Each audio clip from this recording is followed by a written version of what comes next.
Os colaboradores e amigos do Ministério Jimmy Swaggart convidam você a se unir conosco nesta hora de culto e louvor, quando Jimmy Swaggart vai proclamar com ousadia a mensagem do poder de Jesus para mudar vidas. Sometimes gently sing. Se você tem sua Bíblia nessa noite, por favor, abra comigo no livro de 1 Tessalonicenses. 1 Tessalonicenses, capítulo 4, quem escreve é o apóstolo Paulo. Paulo é considerado o maior exemplo para Cristo que o cristianismo já produziu.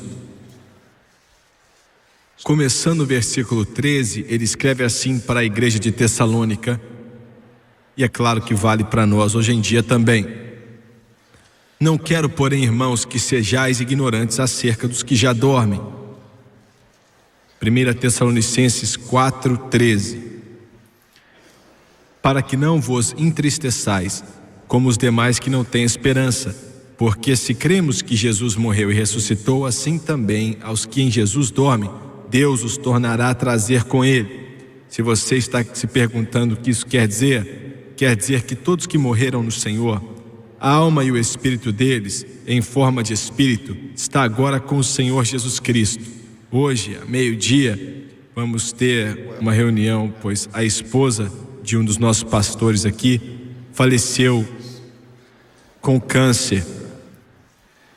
Nesse momento, ela está com Jesus Cristo. Quando a trombeta tocar, ainda que venham colocar o corpo dela para descansar, quando ele voltar, ele vai trazer a alma e o espírito com ele, para reunir com aquele corpo glorificado e ressurreto. Glória a Deus. É o que quer dizer.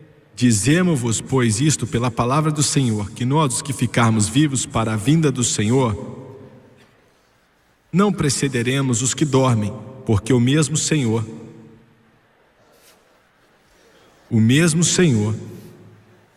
descerá do céu com alarido, e com voz de arcanjo, e com a trombeta de Deus, e os que morreram em Cristo ressuscitarão primeiro. Depois nós, os que ficarmos vivos, seremos arrebatados juntamente com eles nas nuvens, a encontrar o Senhor nos ares, e assim estaremos sempre com o Senhor. Portanto, consolai-vos uns aos outros com estas palavras. E quero usar um assunto muito simples nessa noite, aquilo que Paulo falou, o encontro no ar.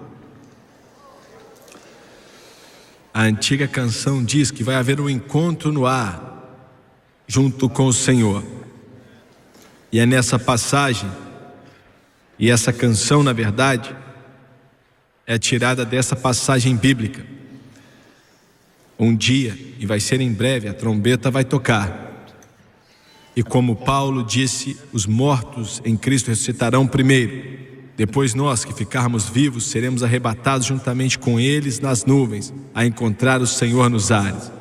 Vamos nos encontrar nos ares. Abaixe sua cabeça. Pai Celestial, enquanto ministramos, peço em nome de Jesus que o Senhor nos ajude a dizer exatamente o que o Senhor quer. Nos ajude, Senhor, a nos esconder atrás da cruz, de alguma forma. Oro para que ninguém veja carne, pois se verem a carne, então falhamos. Mas se alguém aqui ver a Jesus, então tivemos sucesso. Oro para que o Senhor faça isso. Nos ajude a ministrar e faça o Teu Espírito trabalhar no coração e na vida das pessoas enquanto ministramos, enquanto o Senhor aumenta e nós diminuímos. Oramos em nome de Jesus e todos dizem amém e amém. Pouco tempo depois que Winston Churchill morreu, Winston Churchill provavelmente era uma das figuras mais fortes produzidas no século XX, que quase com uma retórica perfeita trouxe a Inglaterra e os seus dias escuros da Segunda Guerra Mundial até o topo do seu poder. Chamou um ministro do Evangelho até a sua casa E o irmão, sem saber o que o famoso estadista mundial desejava conversar, ficou surpreso com o que o bulldog inglês disse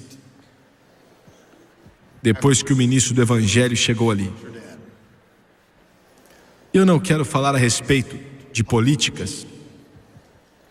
Ele disse: eu não quero discutir problemas no mundo, a União Soviética, os superpoderes, a cortina de ferro. Ele inventou a frase cortina de ferro, a bomba atômica, armas de hidrogênio.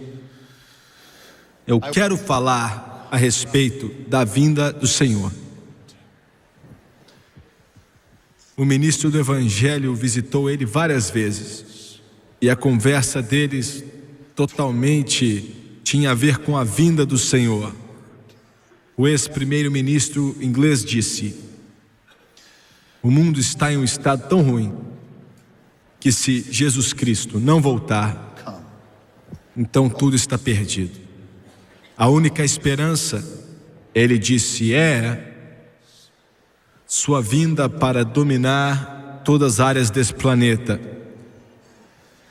Enquanto viajo o mundo, hoje em dia, e claro, isso foi há várias décadas atrás, quando o senhor Churchill morreu e declarou essas palavras pouco depois de sua morte.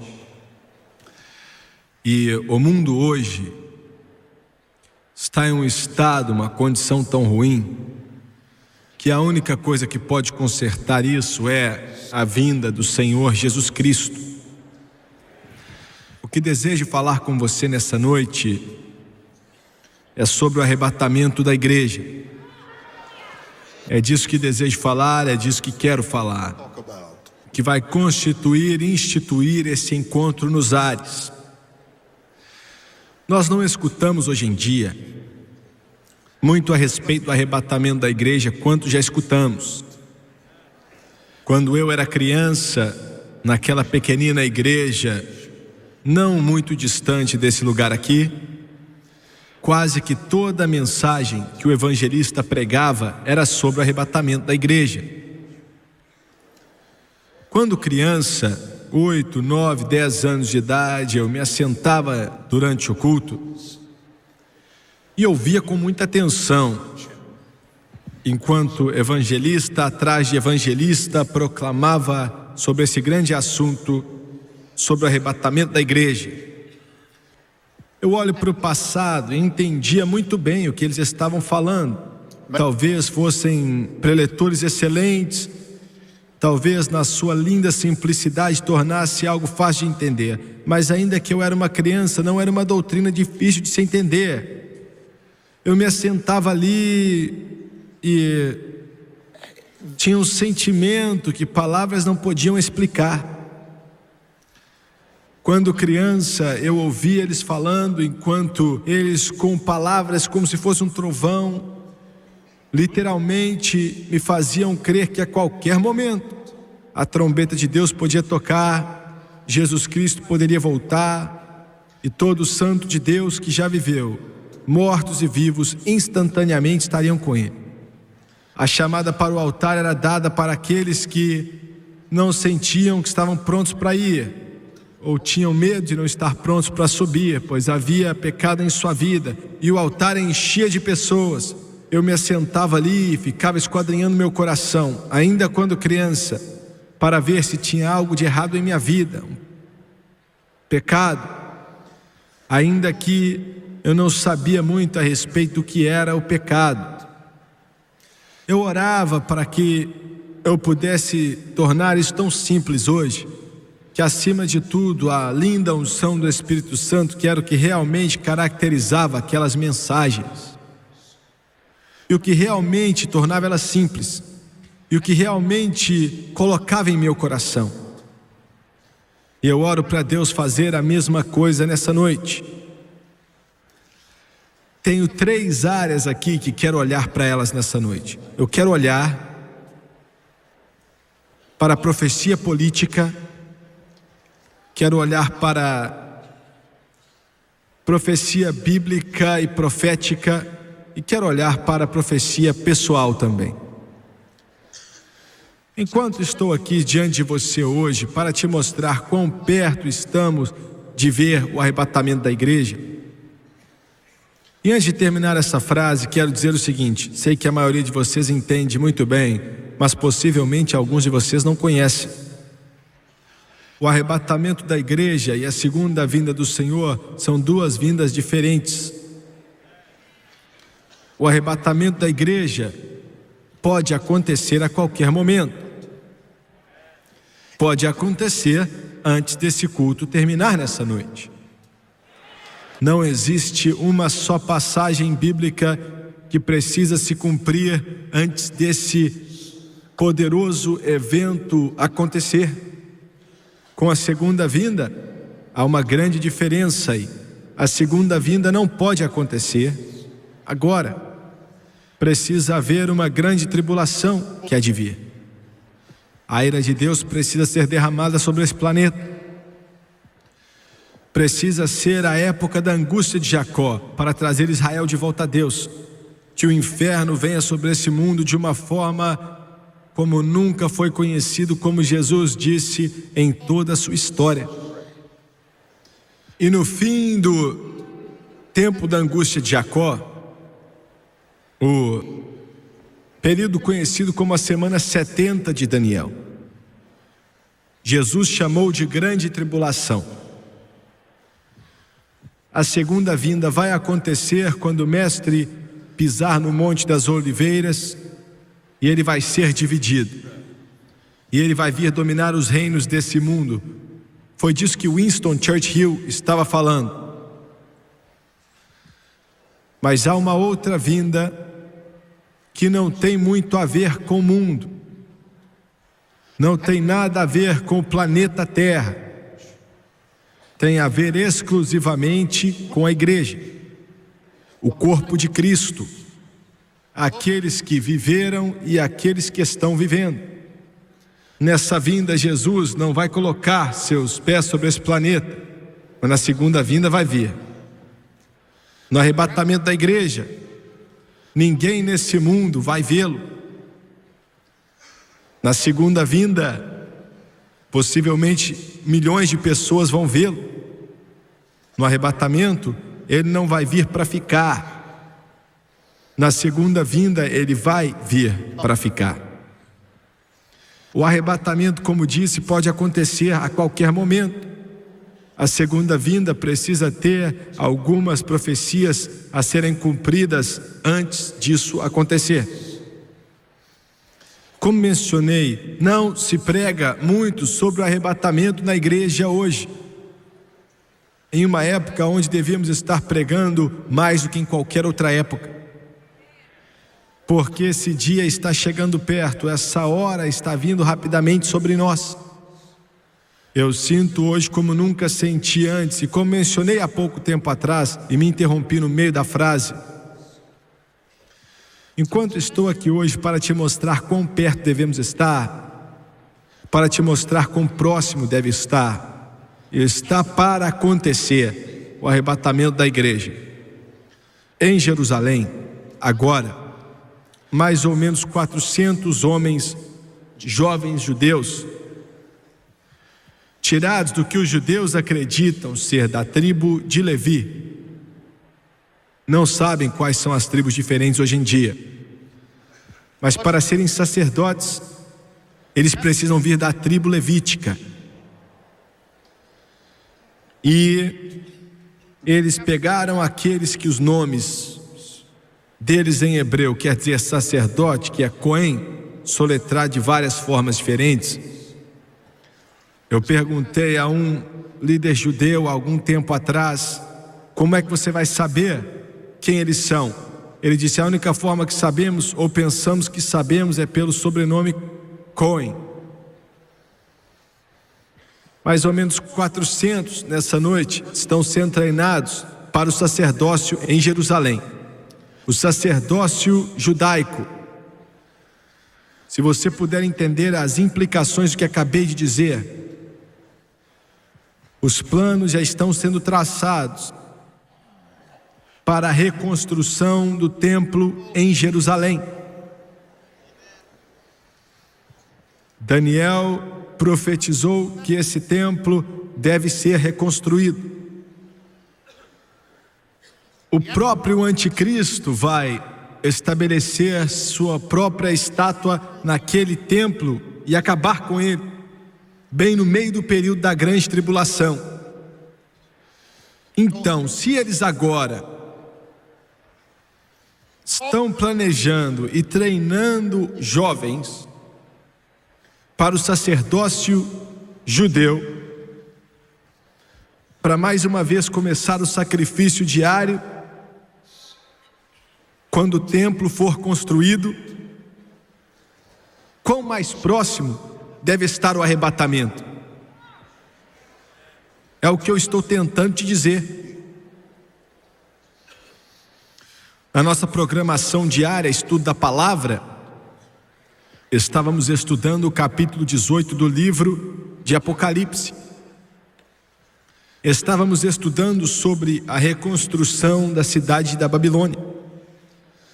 Considero aquela passagem literal que diz que a Babilônia, nas suas ruínas antigas, vai ser reconstruída.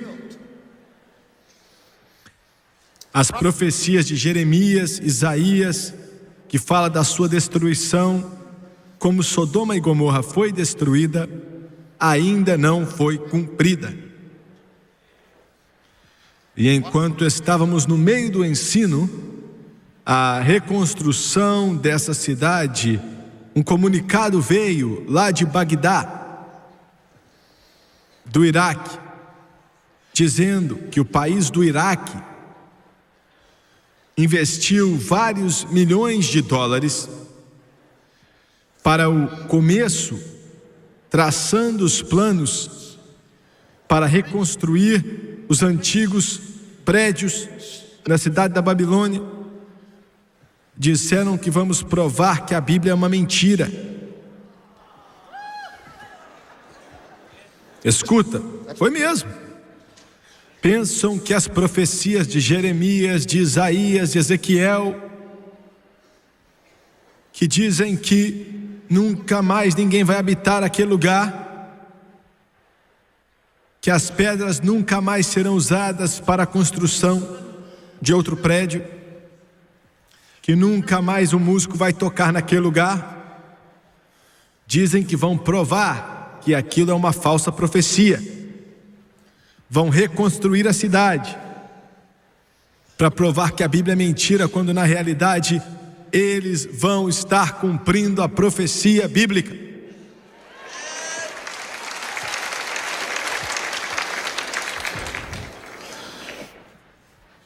É quão próximo estamos. Por alguns momentos você pode entender, você pode ver a significância do que eu estou tentando, dando o meu melhor para te dizer. Você pode entender quão perto, tão próximo estamos do arrebatamento. Ezequiel 36 e 37 falam a respeito do ajuntamento do povo de Israel. Foi escrito há 2.600 anos atrás. E fala de um Israel que seria espalhado pelas nações do mundo por causa do seu pecado terrível. Seriam caçados. E então fala do milagre dos milagres, desse povo de antigamente sendo ajuntado. E Ezequiel 36 e 37, principalmente o 37, no capítulo dos ossos secos, como vocês sabem bem. Esses ossos podem viver de novo?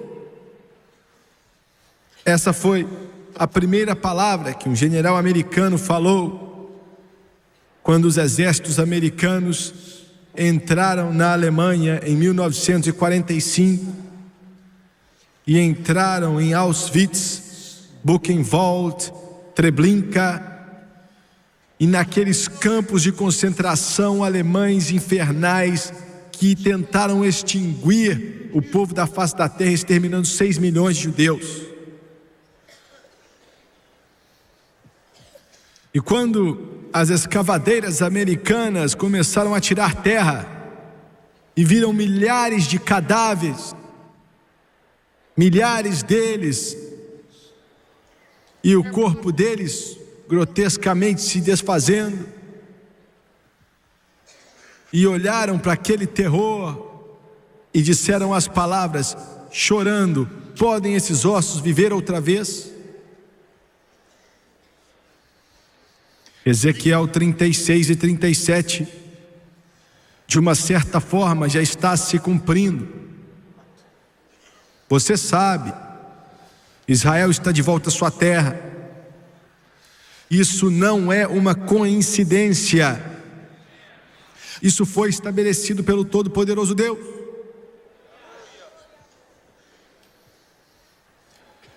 Imediatamente depois de Ezequiel 37, é claro, vem o grande capítulo do Armagedon, Ezequiel 38 e 39, em ordem cronológica, se você entende o que eu digo. Temos o ajuntamento, que já aconteceu até um certo ponto, e depois temos então o terror do Armagedon. Imediatamente depois de Ezequiel 39, começando com o capítulo 40 até o 48, vemos o projeto dado para o reino de Jesus Cristo no templo milenar. Você tem a ordem perfeita, 36, 37, Israel se ajuntando, 38 e 39, a batalha do Armagedon, o período da grande tribulação, 40 ao 48, o templo milenar. Enquanto Jesus volta e estabelece o seu reino de 1000 anos. Isso mostra quão perto nós estamos hoje em dia do arrebatamento da igreja do Deus vivo. Quero que você olhe agora para a profecia espiritual. Mais uma vez te dar uma fundação espiritual sobre quão próximo está o arrebatamento do corpo de Cristo. A primeira se encontra em Atos 2, é o sermão de Pedro, do profeta cheio do Espírito Santo no Antigo Testamento, vem de Joel, quando ele diz que nos últimos dias eu derramarei do meu Espírito sobre toda a carne. Olhe a certeza absoluta desta passagem: eu derramarei do meu Espírito. Vou te mostrar do que ele estava falando. Na virada do século, quando o Espírito Santo começou a ser derramado de uma forma maior do que antes na história, nunca parou desde o dia do Pentecoste, mas de uma forma maior do que antes começou a ser derramado. O mundo denominacional diz que não é nada senão uma mentira. Quando comecei na rádio, em 1969, com o nosso programa diário na rádio, o Senhor me disse especificamente, disse: eu quero que você ensine sobre o Espírito Santo. Falei: Deus, não sou professor, sou evangelista. E ele disse: eu vou te dar o dom do ensino. Faça o que eu te mando fazer, menino. E disse: ensine sobre o Espírito Santo. Quero que você ensine sobre o enchimento do Espírito. Quero que você ensine sobre os dons do Espírito. Quero que você ensine sobre os frutos do Espírito. Quero que você ensine sobre a evidência de ser batizado no Espírito Santo. E eu ficava mês após mês, dia após dia após dia, mês após mês, ensinando aquilo. Recebíamos cartas aqui com o nome de Para o Senhor Pentecoste em Louisiana. E eu recebi as cartas. O inferno inteiro se abriu. O mundo denominacional, tínhamos a maior audiência da rádio. Diária, não semanalmente, mas diariamente, a maior audiência do rádio. Milhares de centenas de milhares de pessoas, batistas, católicos, episcopais, luteranos, estavam ouvindo, ficando famintos pelo Espírito Santo, cansados de pregadores mortos, pregando sermões mortos para congregações mortas, famintos por um mover de Deus, famintos pelo mover do Espírito Santo, famintos por um toque do céu, cansados daquela forma antiga, daquela sequidão de ir para a igreja mês após mês, ano após ano, e a mesma coisa. Você já sabe o que vai acontecer antes de ir, e quando você chega lá acontece exatamente como você pensava, porque já faz 50 anos que acontece do mesmo jeito. Escuta aqui, sem o Espírito Santo a igreja não é mais do que uma organização terrestre. Sem o Espírito Santo sua vida não é produtiva. Sem o Espírito Santo a igreja não pode ser o dínamo que tem que ser. A igreja não progride de acordo com o tamanho dos seus prédios, ou quanto dinheiro ela tem, ou de acordo com os seus seminários e faculdades, mas a igreja avança de acordo com o fluir do Espírito Santo dentro do corpo, dentro dos pregadores, dentro do povo, dentro daqueles que carregam o nome de Jesus. Já que eu estou fazendo as pessoas ficarem bravas, então vou continuar fazendo eles agora. Eu não passo a mão na cabeça de ninguém. Eu não fico dando voltas. A razão pela qual não dou voltas é porque eu estou certo.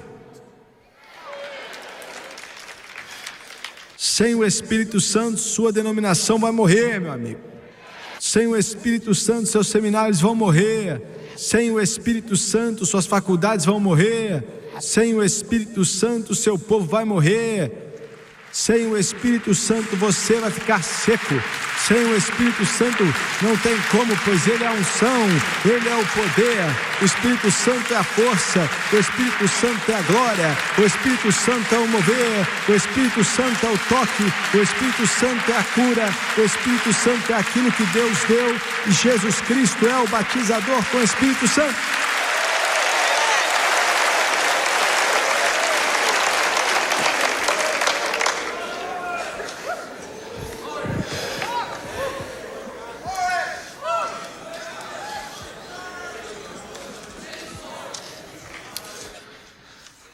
É triste, o mundo denominacional, na grande maioria, já virou as costas para o Espírito Santo.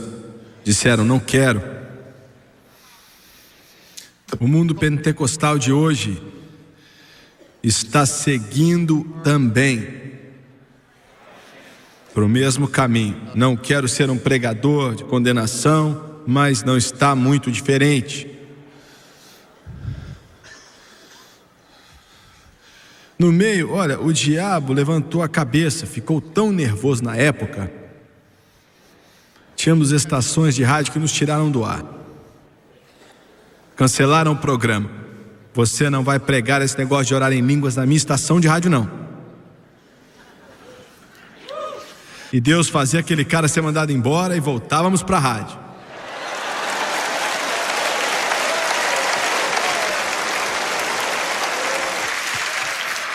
Eu não lembro, talvez a França se lembre, eu não lembro se perdemos alguma rádio.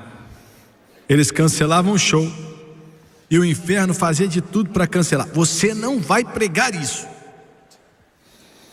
Mas pregavam. Alguém me ligou um dia, minha secretária falou, é o pastor de uma igreja presbiteriana. Isso foi há 12, 15 anos atrás. E ele falou, você é o Jimmy Swaggart que prega na rádio? Isso foi antes de começarmos na TV. Aí eu falei, sim. Você é aquele que prega sobre o Espírito Santo? Falei, sim. Você pode vir para a nossa igreja e pregar um avivamento aqui?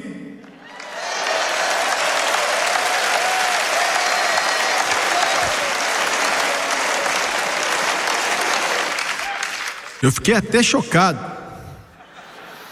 Eu não sabia o que dizer. Presbiteriano, olha, eu sou meio emocional às vezes, né? E dá para me ver em um púlpito presbiteriano, eles são altos assim, dessa altura, né? Me cercando e tal. Eu nem sei o que faria.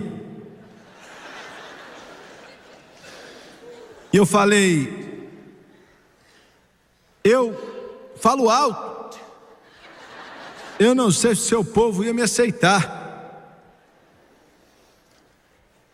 Aí ele falou no telefone: nós ficamos calados, mas estamos mortos.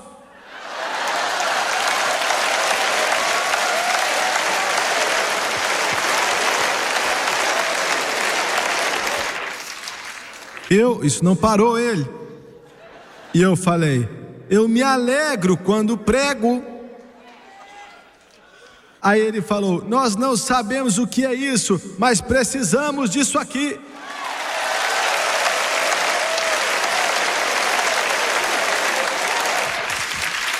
E isso não parou ele. Aí eu falei: eu acredito em orar em outras línguas. Ele falou: nós não sabemos em que acreditamos, mas vem pra cá, fala e vamos ouvir. Aleluia, Deus. Eu derramarei do meu espírito, eu derramarei nos católicos, derramarei nos presbiterianos, derramarei nos batistas, derramarei em todo mundo. Eu derramarei do meu espírito.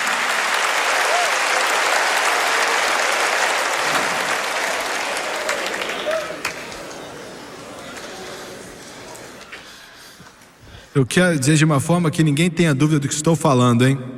Quando você luta contra o Espírito Santo, é o fim. Não importa o tamanho do seu prédio, não importa quantos milionários você tem aí, quanto dinheiro você tem, quanta educação você tem. Quando você luta contra o Espírito Santo, é o fim. Você pode dizer: não estou lutando com o Espírito Santo, eu não acredito em orar em línguas. Quando você fala mal de quem ora em língua, você acabou de insultar o Espírito Santo, e você acabou de insultar a Jesus Cristo.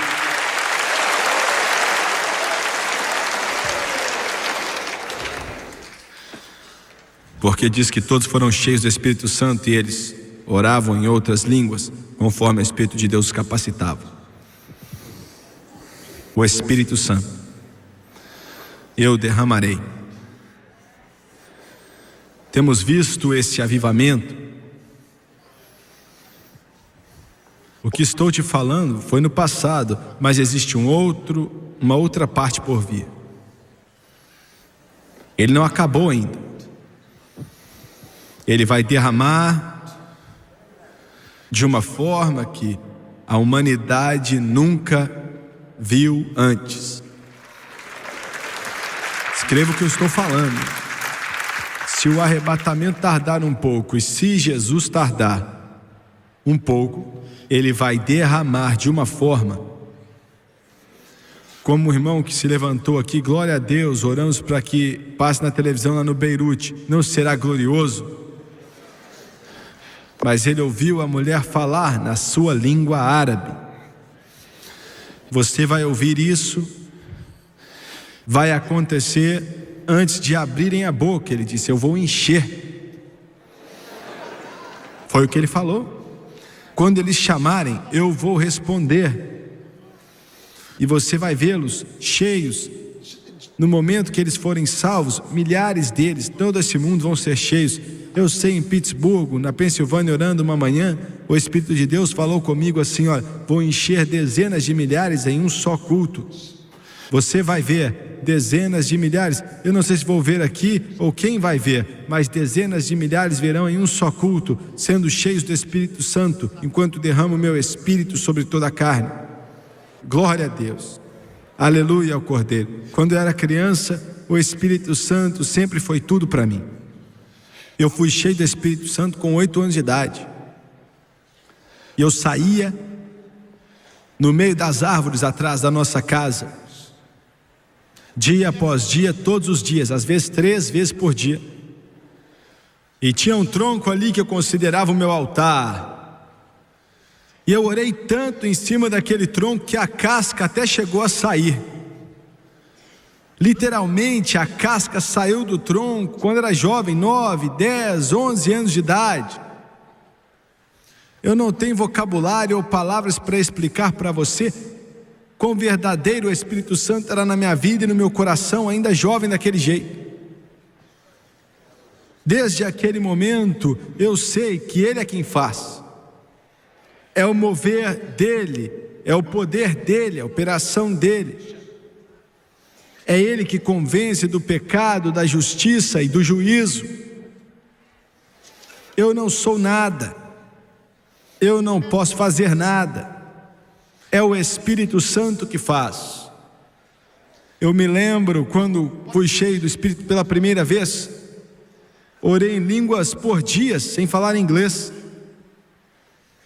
Era uma criança, era um jovem, era fácil orar em línguas, assim como era orar em inglês. Eu era uma criança, eu não tinha todos os problemas que os adultos geralmente têm, minha viés ou nenhum tipo de preconceito. Andava falando em língua o tempo inteiro. Glória a Deus. Isso valeu de quê para você? Valeu de quê? Se você faz essa pergunta, você nem sabe do que eu estou falando. Eu fui comprar um selo, minha mãe mandou buscar um selo. Naquela época os selos custavam 3 centavos, dá para falar que é muito tempo atrás, né? Um selo lá do correio. Aí cheguei até o caixa, coloquei 5 centavos ali na mesa e tentei dizer que eu queria um selo. Eu ainda consigo lembrar, lá no correio. Tentei falar que era um selo de 3 centavos, e não consegui falar. Comecei a orar em línguas. Meu cabelo naquela época, eu era todo loiro, meu cabelo era quase branco, e eu não parecia ser estrangeiro, e ainda vejo o homem olhar para mim e falou: hã? Aí eu tentei outra vez e orei em línguas outra vez, e ele falou: não estou te entendendo, menino, o que você quer? Fiquei com medo, tentei outra vez, comecei a orar em línguas, peguei os 5 centavos e saí correndo. Fluía através de mim, fluía em mim. Com 9 anos de idade, através de profecias, Deus me disse que levaríamos o Evangelho ao mundo inteiro.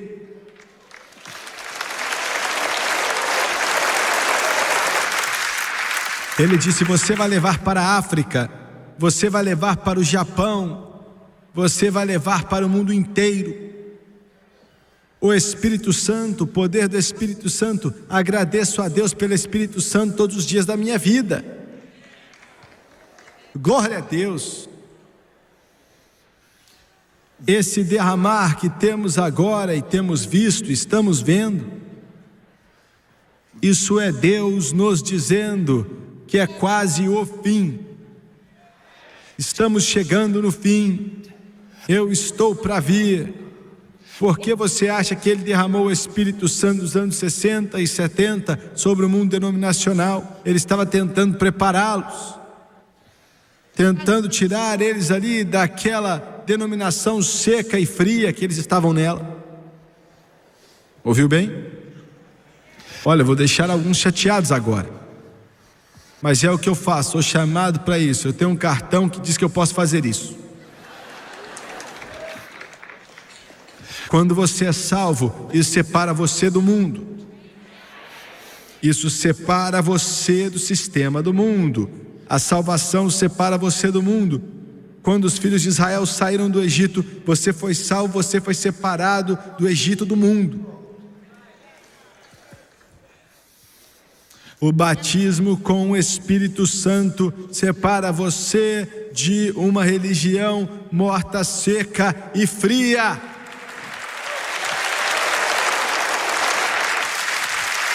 Você ouviu o que eu falei?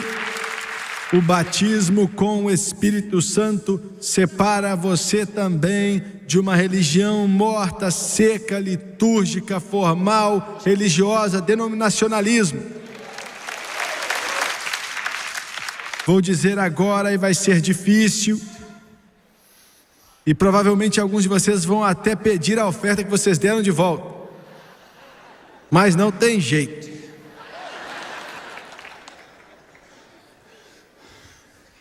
Eu nem sei como dizer isso, eu não quero dizer isso, eu não vou entrar em problemas, eu não quero ter problemas, eu quero ir para casa dormir tranquilo.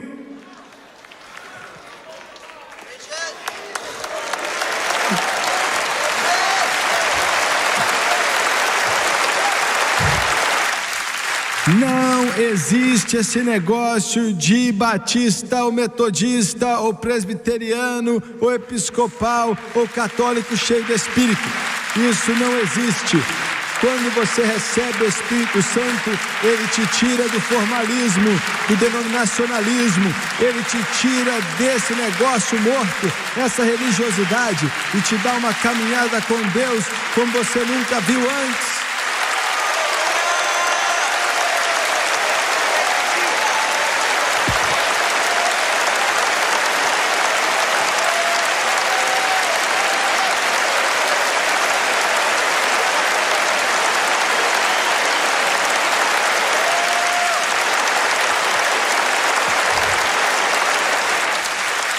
Você está errado, pregador pentecostal, quando fala para católicos que podem ficar ali.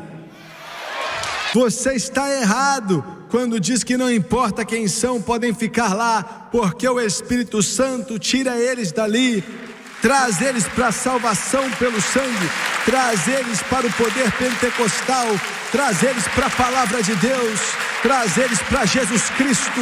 O Espírito Santo os traz para a palavra de Deus.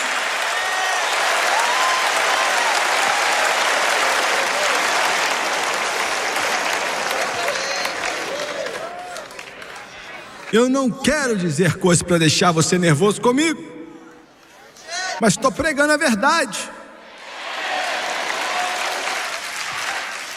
Não estou falando que você tem que vir para a minha igreja. Já está muito morto aqui sem você. Não estou tentando promover uma denominação. Se você acha que estou, você não está me entendendo, eu não estou dizendo bem. Estou tentando te colocar em um relacionamento com Jesus Cristo, que é maior do que a denominação, que é maior do que a religião, é maior que religião, é maior que denominações, é maior do que os batistas, maior do que as Assembleias de Deus, maior do que a Igreja de Deus, maior do que o católico. Ele batizará você com o Espírito Santo e com fogo.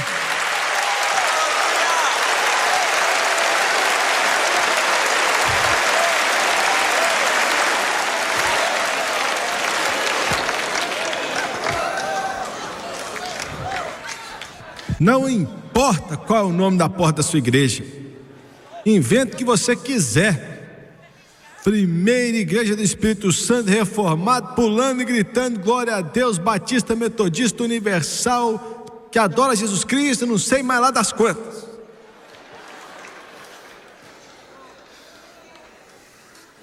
Eu sei que alguns estão chateados, mas é o que eu faço mesmo.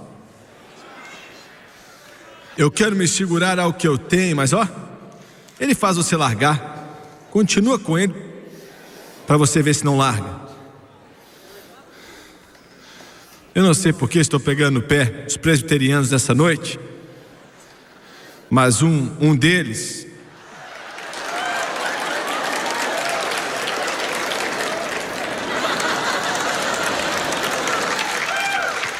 um pastor deles foi cheio do Espírito Santo. E ele estava tentando esconder do povo dele, né?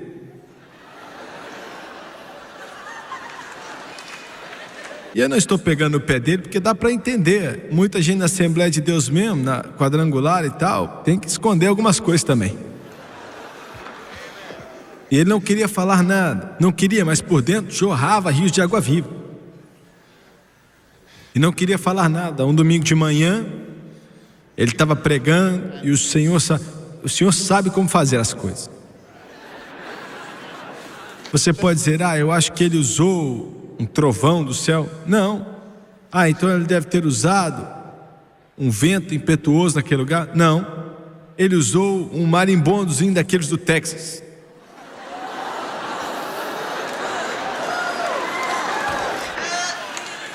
Naquele domingo de manhã, uma senhora presbiteriana chegou com aquele chapelão, né? Aí veio o marimbondo atrás dela, zzz, e pousou aqui, no pescoço do pregador. Aí estava bem escondidinho ali.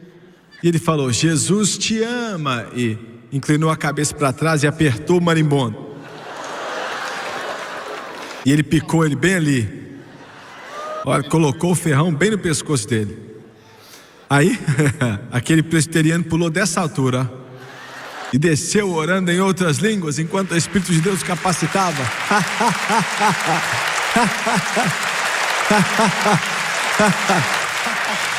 25 presbiterianos foram cheios do Espírito Santo naquela manhã. Glória a Deus.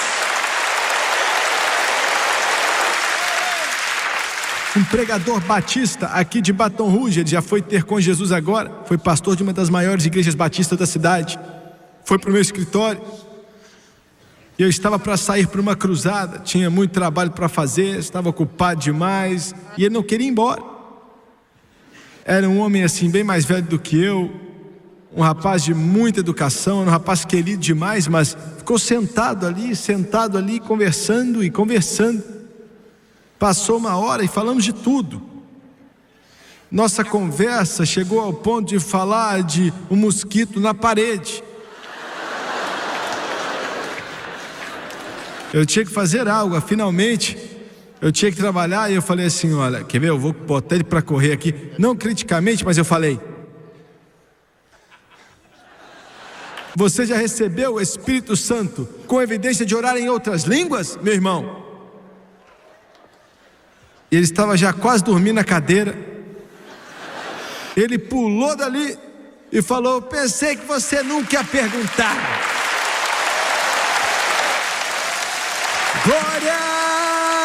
Aleluia! Ele disse que outro dia o Senhor me encheu com o Espírito Santo e está fluindo em minha alma e eu não sei o que eu vou fazer.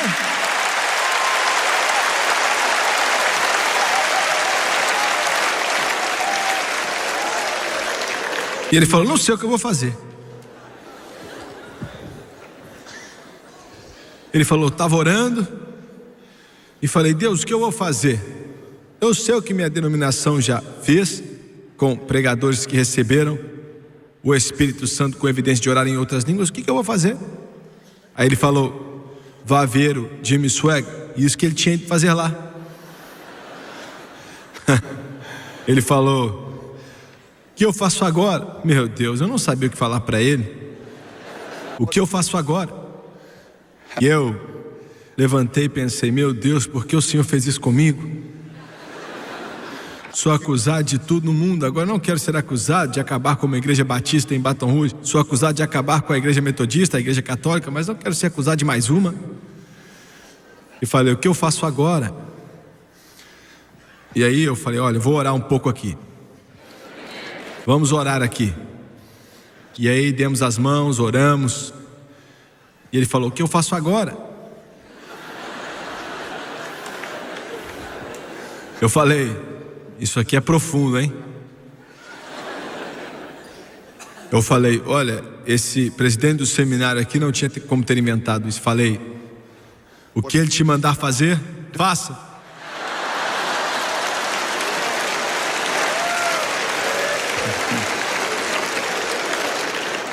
Eu não sabia, foi o que eu falei para ele. Bom demais, não é? Algumas semanas depois eu ouvi falar disso, na verdade. Ele me falou o que aconteceu. Foi um domingo de manhã e naturalmente ele não tinha pensado. Aí chegou uma vozinha depois da igreja e falou assim com ele: doutor, como falei, ele está com Jesus agora, um rapaz maravilhoso. Mas ela disse: eu não estou me sentindo muito bem. Foi só isso que ela falou. E ele disse: irmão Swaggart, antes de ver o que eu tinha feito,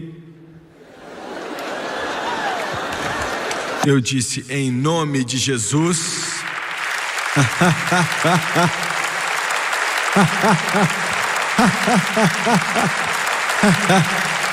Ele falou que algo aconteceu naquela igreja batista. Ela caiu de costas no chão. Uau! E disse que a igreja viu, começaram a correr e falar: ore para mim, coloca a mão em mim, coloca a mão em mim, ore em mim.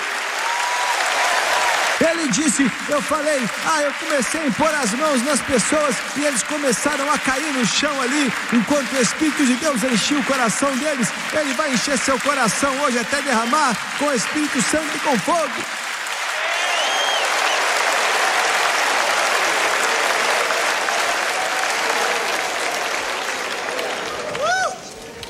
Aleluia!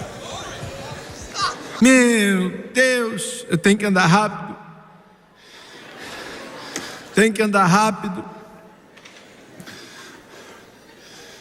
Mateus 24.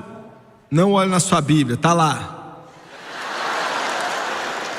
Jesus disse: esse evangelho do reino será pregado ao mundo inteiro como testemunho, e então virá o fim.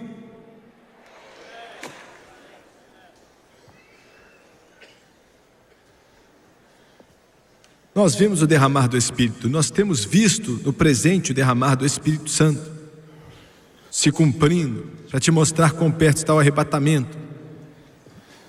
Em segundo lugar, o Evangelho está saindo hoje, como nunca saiu antes. Olha, eu tenho que andar rápido porque meu tempo está acabando. Não sabia que tinha ficado tanto tempo falando do Espírito Santo. Em 1980, o Espírito de Deus, para resumir, falou ao meu coração. Eu e a França estávamos em Honolulu por alguma razão, eu não lembro o que fazíamos ali.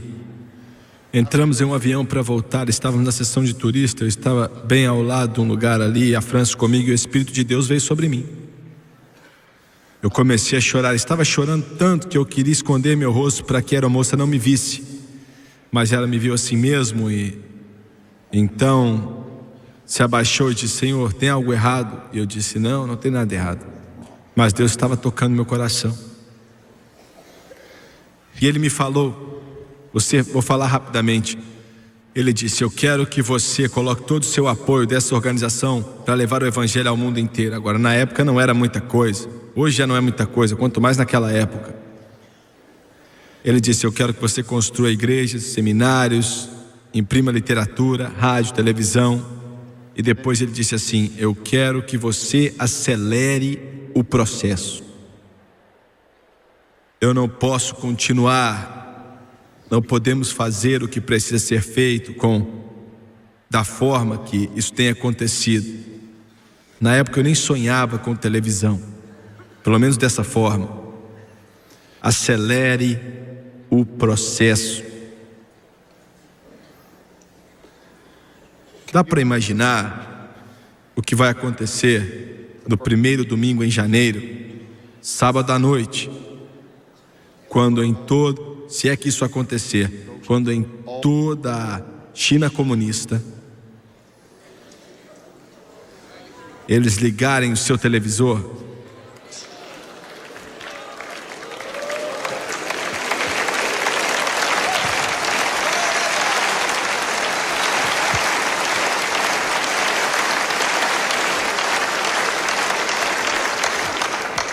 Ele está voltando.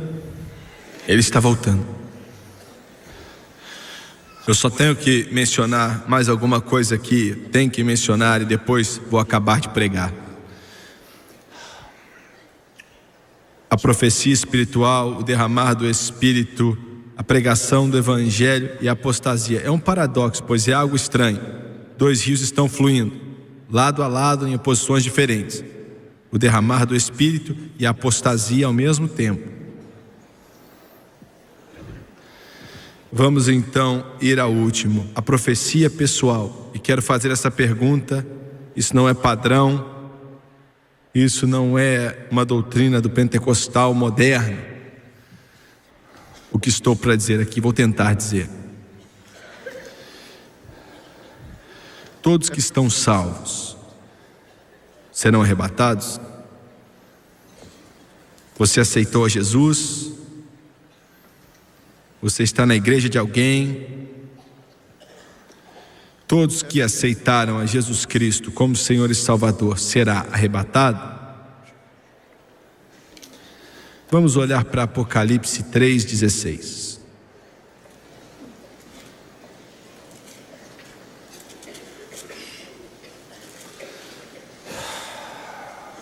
Vamos começar no versículo 14, palavras aqui de Jesus. Ele diz: e ao anjo da igreja, olha que ele está falando com a igreja. No versículo 22 ele fala: quem tem ouvidos ouça o que o Espírito diz às igrejas. Não está falando com o mundo aqui, está falando com a igreja. Versículo 14 então: isto diz o Amém, a testemunha fiel e verdadeira, o princípio da criação. Desconheço as tuas obras, que nem és frio nem quente. Quem dera foras frio ou quente. Assim, porque és morno, não és frio nem quente, vomitar-te-ei da minha boca. Baseado na palavra de Deus, eu creio que aqueles que estão mornos não vão ser arrebatados. O que é ser morno? Deixa eu falar rápido, pois só tenho alguns minutos. Tenho que andar rápido. Estar morno é uma mistura. É uma mistura de quem é frio e quem é quente. Você tem alguns que são quentes, alguns que estão frios, produzindo com sua combinação alguém morno. Jesus disse que vai te vomitar da boca dele. Essa é a característica da igreja de hoje: mornidão. A mistura do mundo. A igreja diz aleluia, glória a Deus, obrigado Jesus, e ora em línguas, e tem um sonho, uma visão ou outra. E depois naquela noite você recebe roqueiros dos seus púlpitos com aquele negócio, aqueles brincões aqui na sua orelha. Fala que eles ainda são homens. Não, eles não são homens, eu nem sei o que eles são.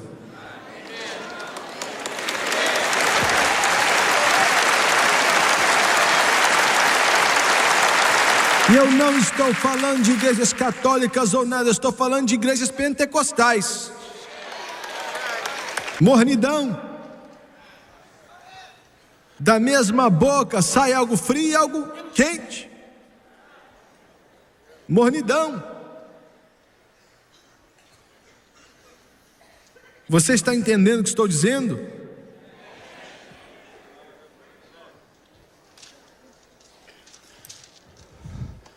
Em segundo lugar, Paulo escreve em 2 Coríntios, e ele diz assim, capítulo 6, vou começar no versículo 17: por isso sai do meio deles e apartai-vos, diz o Senhor, e não toqueis nada imundo, e eu vos receberei.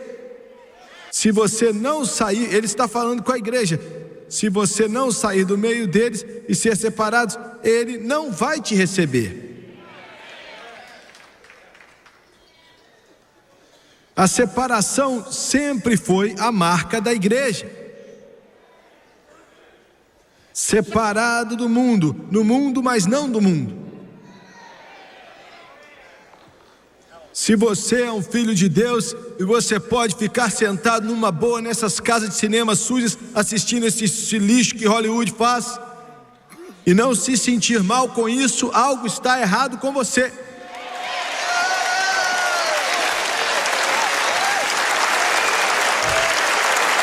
Se você pode olhar para esses vídeos antigos, indo até um lugar que você aluga filme, com essa sujeira, com essa podridão, demonstrando o inferno, e não se sentir mal com algo errado, tem algo errado é com você. E vou ser ainda mais brusco: se você pode ligar a maioria dos canais que saem da sua televisão e assistir esse lixo, tem algo errado com você.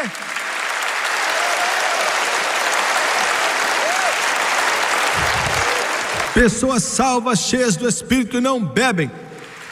Pessoas salvas, cheias do Espírito, não fumam.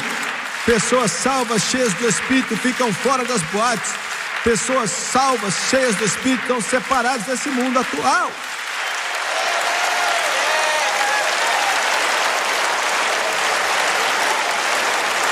E eu não estou pregando legalismo não, viu? Por favor, me dá mais 3 minutos e eu vou acabar a mensagem.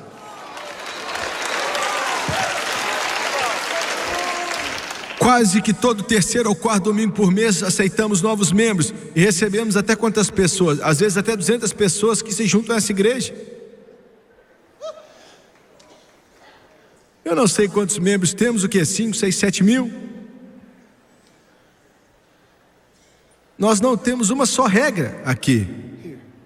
Eu sei que isso choca alguns de vocês, pensam, eu garanto que ali deve ter tudo que é tipo de regra. Você não pode cortar o cabelo, senão até aqui as meninas têm que ter. Não, nós não temos regra. Nós não temos uma só regra, nada. Sem regras, só tem uma regra: seja salvo. Sabemos que se Jesus te aceita, então nós também vamos te aceitar, ué.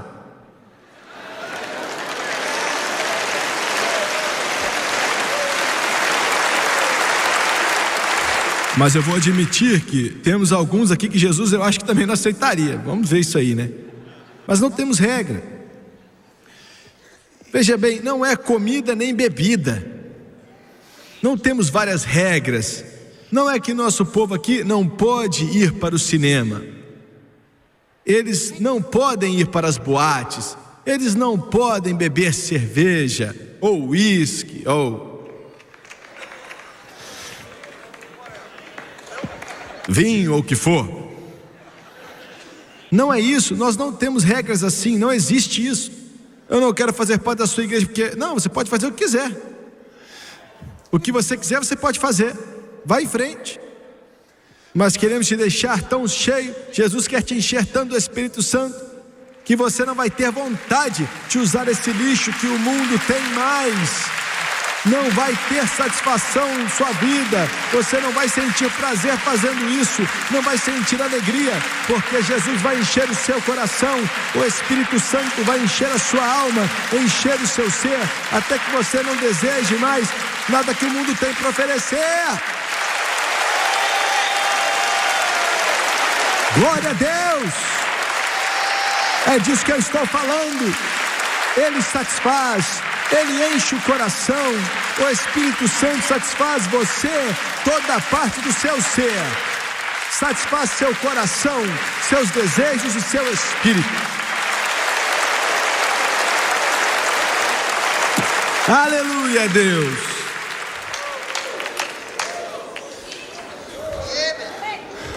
Olha, passou 4 minutos depois das 10. Me dá mais 1 minuto aí que eu vou acabar. Ele satisfaz você, Ele te enche. Você não vai querer mais o lixo do mundo. Hollywood vai ser algo doentio para você. Glória a Deus. Glória a Deus. Outro dia eu recebi uma carta de uma garotinha de 8 anos de idade. Estou acabando. Carta de uma menina de 8 aninhos, 8 anos de idade. Ela falou: irmão Jimmy, nunca perca o seu programa. E quero te dizer o que aconteceu comigo. Com 8 anos de idade, ela falou: sou uma criança e abusam de mim. Falando sobre abuso sexual. Tiveram que me tirar dos meus pais e agora estou vivendo com a minha avó. Olha, isso acaba com qualquer um. Isso entristece qualquer criança. Ela candidata a psicólogo, psiquiatra e conselheiro. Você sabe do que eu estou falando, não é? Uma criança que era abusada. Ela falou: mas eu amo Jesus. Eu fui até o quarto da minha avó e ela estava orando. Aí eu disse que fiquei escutando ela orar na porta, e faz pouco tempo que estou morando com ela, mas de repente ela começou a orar na sua língua de oração. Aí eu gostei, hein? Ela tinha 8 anos de idade, língua de oração. Lindo. Aí ela escreveu com as mãozinhas assim, língua de oração. Escreveu oração errado, mas tá bom. E falou assim: a minha avó olhou para mim, estava chorando muito. E ela me viu de pé ali e falou: querida, você quer o Espírito Santo?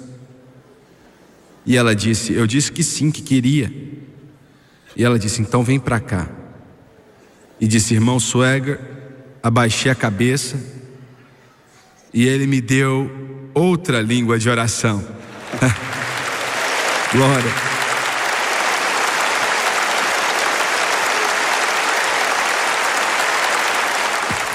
Essa é a sua resposta para os problemas do mundo.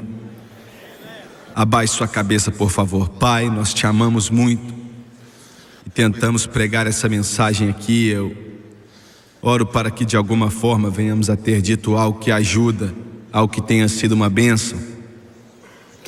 Estou pedindo que o Senhor venha se mover nessas vidas, nesses corações. Qualquer momento a trombeta vai tocar. E o Senhor está dizendo a esse mundo: se prepare, se prepare, se prepare, se prepare. Dizendo à igreja: se prepare, se prepare. E eu estou pedindo que o seu Espírito se mova em toda a vida e em todo o coração. Toque aquela pessoa, aquele cristão que não está vivendo da forma correta, que não está pronto para o arrebatamento. Se a trombeta tocasse nessa noite, eles não estariam prontos, não estariam prontos. Cabeças baixas e olhos fechados. Se a trombeta tocasse antes da meia-noite, sem tempo para orar, vamos dizer que ia tocar daqui a 5 minutos, sem tempo para orar, sem tempo para buscar a Deus, você estaria pronto para ir? Estou falando com cristãos agora, pois o julgamento começa primeiro na casa de Deus, disse Pedro. Você estaria pronto para subir? Quantos podem levantar as mãos e dizer: irmão Swagger, eu não sei se estou pronto ou não, mas sei que Ele está vindo em breve e tem algo em minha vida que não deveria estar assim. Você pode orar por mim? Eu quero que você levante sua mão em todo esse prédio, por favor. Lá em cima, na galeria, aqui na parte aqui do lado. Muito obrigado. Deus ama você.